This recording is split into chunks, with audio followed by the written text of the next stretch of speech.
Hamilton joining us as we recap a game last night that did not feature Alex Ovechkin's 888th goal. He did get that last night in a Caps win over the Flyers. You know, if he had already had the record, that would have been a nice number to retire on. 888.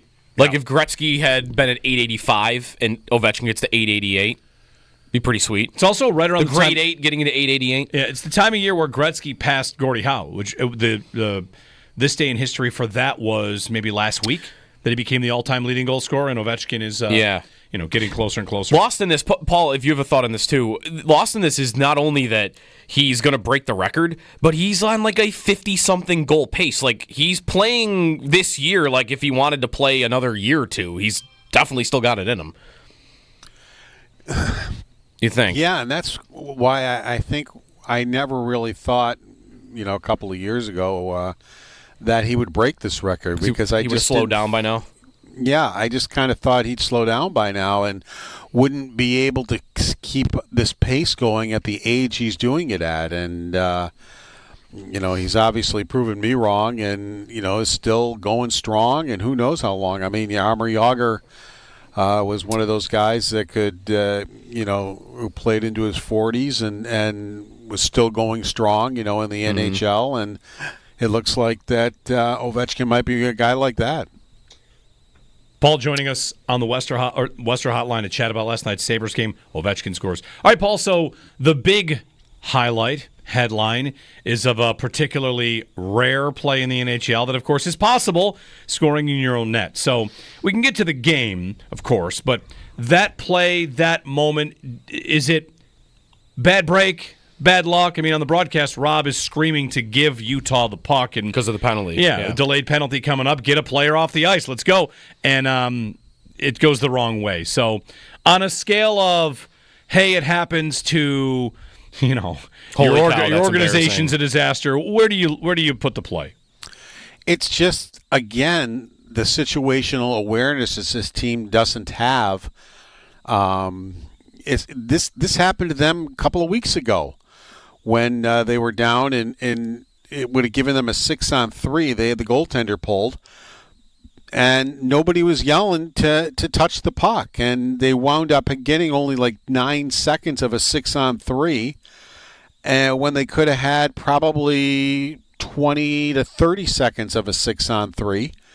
And same thing. I mean, somebody's got to let Quinn and Thompson know that there's a delayed penalty. You got to be yelling out there that to help each other. I know Lindy Ruff earlier in the season said this is a very quiet group on the ice, and it kills them. It's just they're just not aware of their surroundings. So they've done that twice. They didn't get scored on the first time on themselves, and then same thing. Situational awareness against Boston. 3 guys get behind you. And you don't know they're there. You have no clue. They do that all the time. They're standing in front of the net and they have no idea somebody's with them. Or they have no idea that somebody's in the middle of the ice, standing there free. They just are. The situational awareness of this team is just astoundingly bad.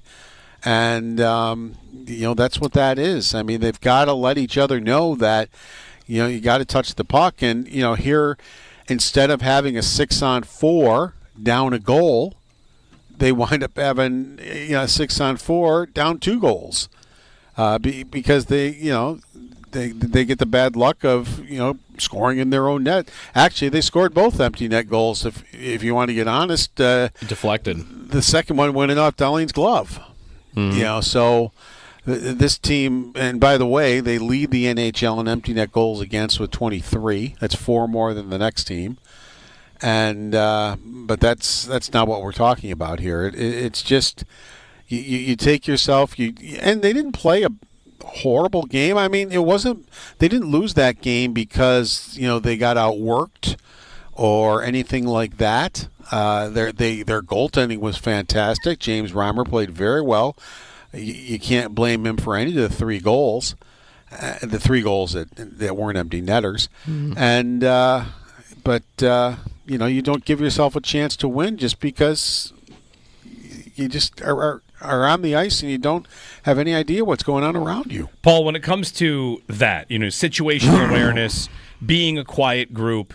Like, to me, it feels like now there's going to be a conversation how they need to be more vocal with each other, and they got to be more invested that way. And, previous conversations about defending teammates, it kind of, the bigger picture of it represents a group that, sometimes can play pretty well, but for the most part, part of the identity of the team is that they're asleep at the wheel a lot. Mm-hmm. Yeah, and they've had that conversation that they're too quiet out there. Lindy Ruff, brought it up to them. As I said, this was early in the year that he brought it up to the media, that this is a quiet group, and, he needs to hear more from them. And so the conversation was had a long time ago. But this is also a group that doesn't necessarily listen to their coaches. They didn't listen to Granato all that much. They didn't play the way Lindy Ruff wants them to play all that much. And, here are the results. So it is something that was brought up, but it's not something that they obviously have gotten too much better at.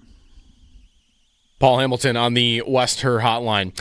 Paul, the late game situation, as you kind of broke it down again. Peterka is on the ice. He scores on the power play a little bit earlier. Did he look healthy to you? And are you noticing? I don't know. I'm trying not to do this because of all the rumors that are out there about him. The couple of rumors, there's not a lot. That like body language with him when he scores, like he never really looks, I don't know, enthralled. But again, that might just be something that I'm reading too much into because there's a rumor or two about him and his future with the Sabres. Well, I'm probably the wrong person to talk to about rumors. He doesn't seem to have the joy he had when he was a rookie. But that's been for a couple of years now. I've been noticing that, not just recently. He looked fine out there. He had a breakaway early in the game, missed the net.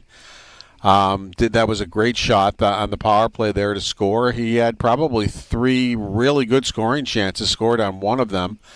What I liked about his game is there were a couple of times, and I've started to see this more and more, where he hightailed it back and helped break up a play because his hustle back on the back check.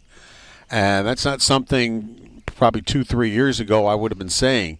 Sometimes there wasn't a lot of hustle on the back check, but there were 2 different occasions last night where he hightailed it back. He broke up a 3-on-2, by getting back quickly, and there was once on the power play too where he had to get back. They had messed up a pass, and he had to get back and help break up a play. So I think you're still seeing the intensity out there, but I think obviously he doesn't like to lose, and this team loses, and I think it gets to him after a while too. Another goal for McLeod last night. Kind of more big picture for him. There's a shorthanded goal. It's a nice finish.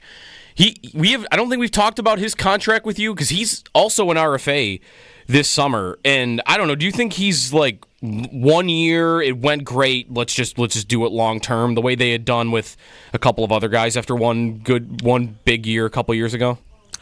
Well, he's a two-way hockey player. He was a good two-way hockey player before he got to Buffalo. That's why they traded for him and gave up a former first-round pick for him, because he is such a good two-way player.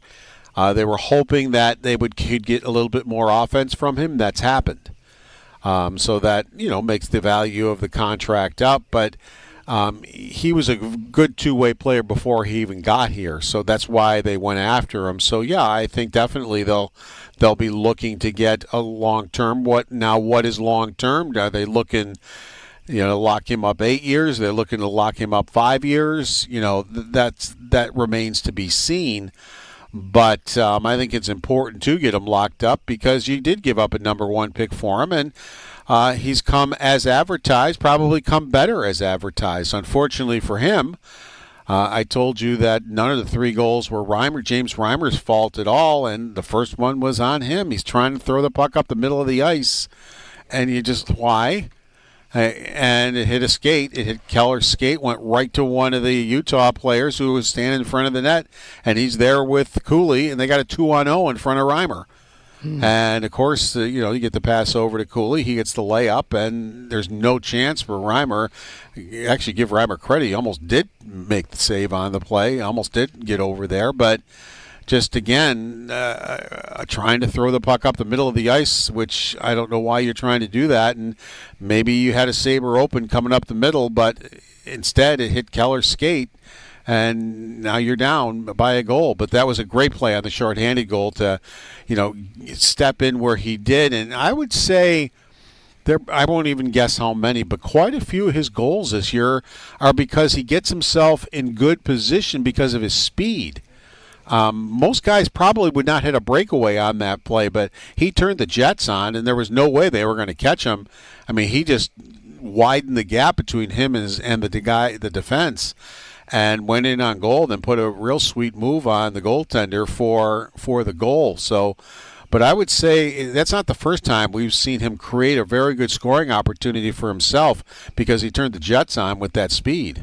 Paul, looking at these RFAs that we're talking about here, McLeod, Byram, Quinn, Peterka, how would you rank them? How do you think Kevin Adams should prioritize them, the RFAs, the guys that you want to be part of the core? I mean, Quinn, obviously, it's not gone well for him the last couple seasons, but is McLeod above Peterka? Is Peterka above Byram? How would you think Kevin Adams might prioritize them in terms of importance? I would put Byram way ahead of all of them.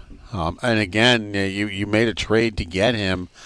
Now, that trade didn't work out for Colorado at all. I mean, they wound up trading him to Boston about a year. I don't know if it was less than a year later. It was a year later, basically. And but still, you at the time you gave up a good asset who was doing well for you, and so I definitely think he would be the most important one and the biggest priority for them. I think he's played the best of them. As far as Quinn goes, I'd give him his qualifying offer and take it or leave it. That's how I'd be handling him right now, which would be a little bit under $900,000. And here's 1 year qualifying offer. See ya. If you don't like it, hold out. I don't care what you do. And so yeah, Peterka, but Byram, Peterka, and McLeod would be the priorities. What happened there with Quinn, Paul? Like he looked like there were good signs in his rookie year. He didn't light the scoreboard on fire, but it looked pretty good. And then even last year, the limited action he played, he had some good results. I thought he looked pretty good at times, even after tearing his Achilles or whatever he did in that workout accident or workout injury. And then this year, just I can't even. Is it just injury? Is it just skating that's been the problem, or is there other things of his game you think that have just been lost? I don't know where people are getting the skating thing. His skating is fine. He won't shoot the puck. I have no idea why a guy who has a shot like his, he did it again in this game. He cut in from the right circle, had a great scoring chance. He was basically coming by himself. He got around the defense and was cutting in and tried to pass to nobody. There was nobody there. It's like, what are you doing? Why didn't you just take that puck, continue to take that puck to the net and shoot it? It was just you and the goaltender. And he just, for whatever reason, just has the yips to shoot the puck. I don't understand how a guy, you talk about last year, he only played, I think, 27 games. Or he was on a pace for like 27 goals. And, and he was shooting then, and the puck was going in the net for him. And it started going in the net right away when he got back. He had a couple of major injuries, and same thing as a rookie. But he has the yips and doesn't want to shoot, and I just don't understand why.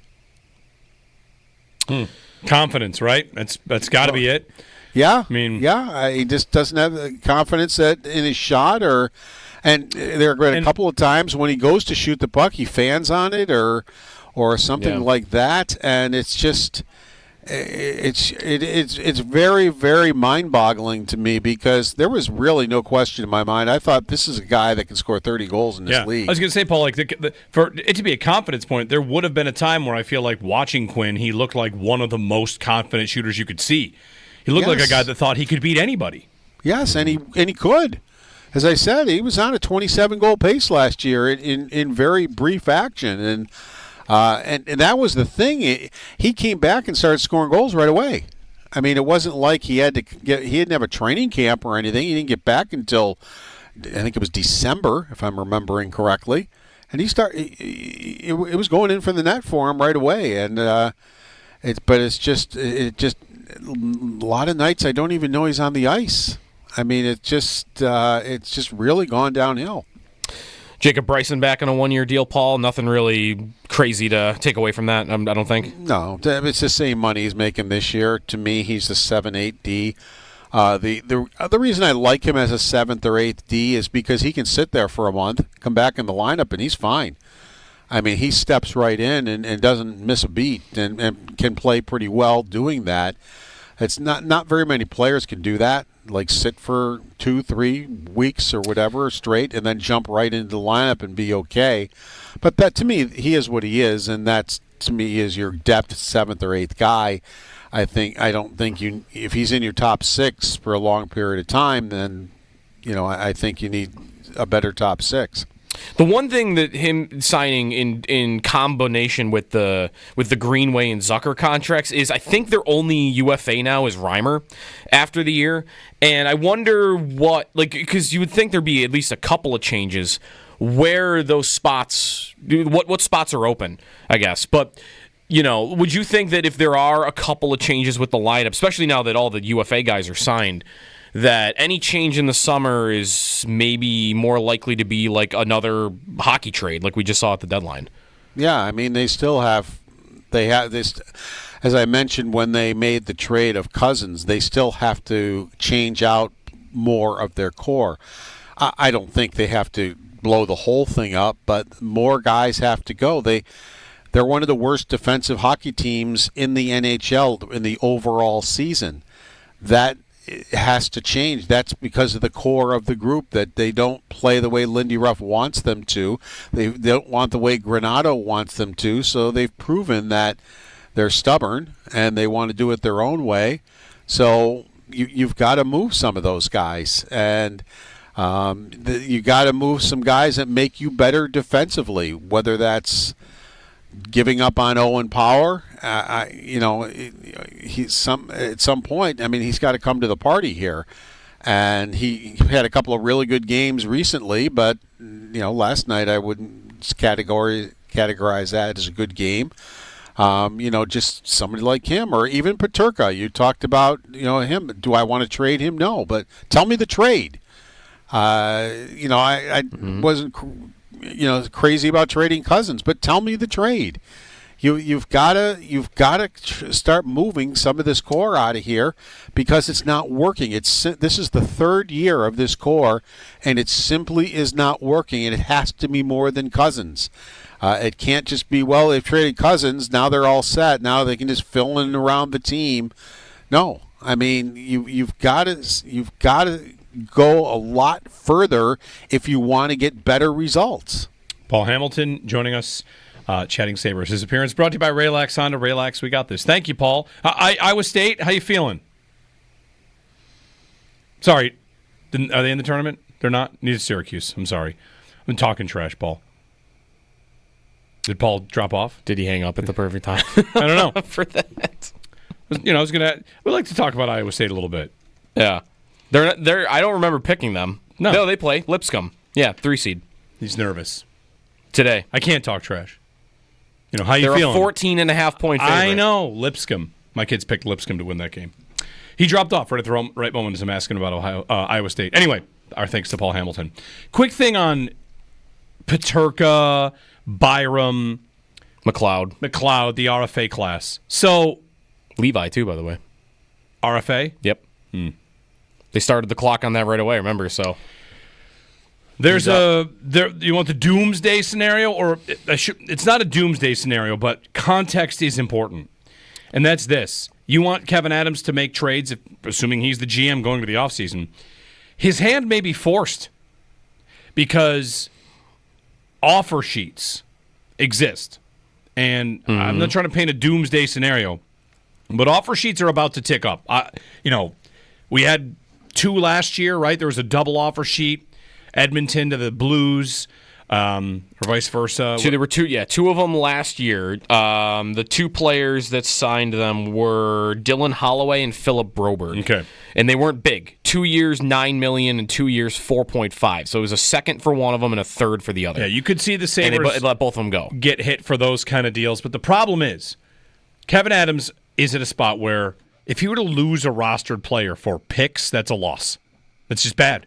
Yeah. Peterka, his agent, they decide they want to sign with the Rangers for $7.5 million a year if the Rangers would give him that kind of money. I'm just picking a team here. Anything that's a first, second, and a third. That sounds like a great return for a young player like a Peterka or Byram or something. But the Sabres can't live in that world. That is a loss, no matter what. They're not a good team that you'd say, well, we've got everything else in place. Let's just stockpile some picks. That's fine. If they think that a guy would get offer sheeted and put them financially where they don't want to go, they would have to get ahead of that and trade that player instead. And you know what we got to do? We got to talk to teams. Will you sign this guy? Well, it could be a delicate offseason for the Sabres because there are good young players, and here they are trying to turn over their core. And if you're Peterka, if you're Byram, and you're looking at what has happened in the last 5 years, what has happened? Guys have signed believing in a turnaround, and then it hasn't turned around, and they've had to leave. And for any one of these RFAs, what you have is a window to make that happen before it gets ugly and do it somewhat on your own terms. Even though the Sabres could match any offer, you could just, listen, I don't want to do this.